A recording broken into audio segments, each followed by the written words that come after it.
the last finalist comes from Anatolia, number 81, Rizos Konstantinos.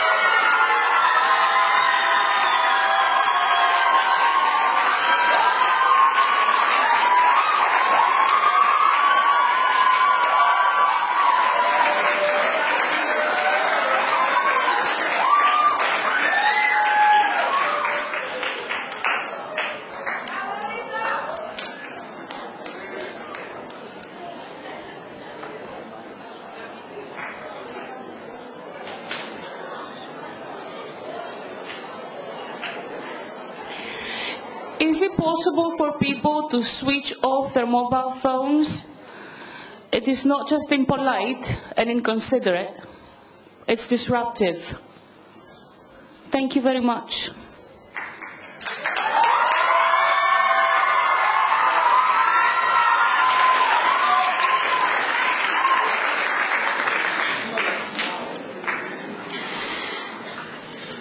Have you ever been tormented by someone who won't leave you alone, not even for a minute?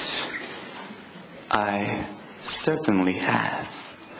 There is a man in the habit of hitting me on the head with an umbrella. A text by Fernando Sorrentino, translated by Clark Zlochu.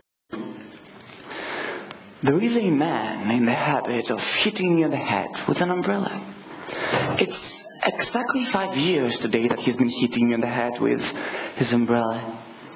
At first, I couldn't stand it. Now I'm used to it. I don't know his name. I know he's average in appearance, wears a grey suit, is graying at the temples, and has a common face. I met him 5 years ago one sultry morning. I was sitting on a tree-shaded bench in the park reading the paper. Suddenly I felt something touch my head. It was the very same man who now, as I'm writing, keeps whacking me mechanically and impassively on the head with an umbrella. On that occasion, I turned around filled with indignation.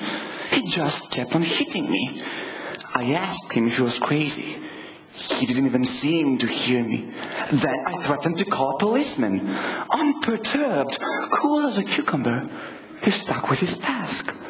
After a few moments of indecision and seeing that he was not about to change his attitude, I stood up and punched him in the nose. The man fell down and let out an almost inaudible moan. He immediately got back on his feet, apparently with great effort, and without a word, again began hitting me on the head with the umbrella. His nose was bleeding, and at that moment I felt sorry for him. After all, the man wasn't exactly bludgeoning me. He was merely tapping me lightly with his umbrella, not causing any pain at all. Of course, those taps were extremely bothersome. As we all know, when a fly lands on your forehead, you don't feel any pain whatsoever.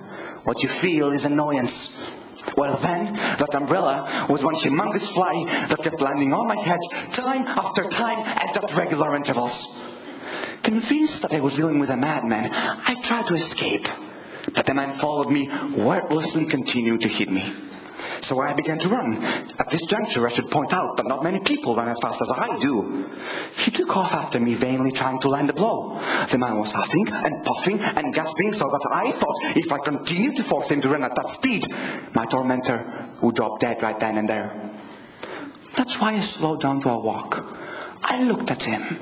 There was no trace of either gratitude or reproach on his face. He merely kept hitting me on the head with the umbrella.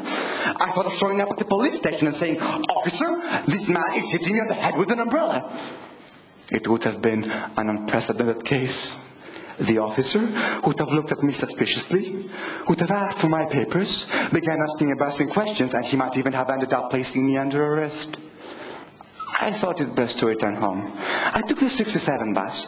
He, all the while hitting me with his umbrella, got on behind me. I took the first seat. He stood right beside me and held onto the railing with his left hand. With his right hand, he unrelentingly kept whacking me with that umbrella. At first, the passengers exchanged timid smiles. The driver began to observe us in the rearview mirror. Little by little, the bus trip turned into one great fit of laughter, an uproarious, interminable fit of laughter. I was burning with shame. My persecutor, impervious to the laughter, continued to strike me. I got off We got off at the bridge. We walked along Santa Fe Avenue. Everyone stupidly turned to stare at us. It occurred to me to say to them, "What are you looking at, you idiots? Haven't you ever seen a man hit another man on the head with an umbrella?" But it also occurred to me that they probably never had seen such a spectacle. Then 5 or 6 little boys began chasing after us, shouting like maniacs. But I had a plan. Once I reached my house, I tried to slam the door in his face. That didn't happen. He must have read my mind, because he firmly seized the doorknob and pushed his way in with me. From that time on, he has continued to hit me on the head with the umbrella. As far as I can tell, he has never either slept or eaten anything. His sole activity consists of hitting me. He's with me in everything I do, even in my most intimate activities. I remember that at first the blows kept me awake all night. Now, I think it would be impossible for me to sleep without them.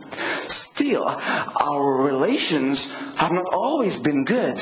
I've asked him on many occasions and in all possible tones to explain his behavior to me. To no avail. He has wordlessly continued to hit me on the head with his umbrella. Many times I've let him have it with punches, kicks, and even, God forgive me, umbrella blows. He would meekly accept the blows. He would accept them as though they were part of his job. And this is precisely the weirdest aspect of his personality. That unshakable faith in his work, coupled with a complete lack of animosity.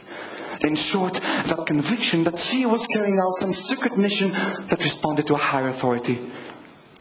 Despite his lack of physiological needs, I know that when I hit him, he feels pain. I know he's weak. I know he's mortal. I also know that I could be rid of him with a single bullet. What I don't know is if it would be better for that bullet to kill him or to kill me. Neither do I know if when the two of us are dead, he might not continue to strike me on the head with his umbrella. In any event, this reasoning is pointless. I recognize that I would never dare to kill him or kill myself. On the other hand, I have recently come to the realization that I couldn't live without those blows. Now more and more frequently, a certain foreboding overcomes me. A new anxiety is eating at my soul. The anxiety stemming from the thought that these men, perhaps when I need him the most, will depart, and I will no longer feel those umbrella taps that help me sleep so soundly. Thank you.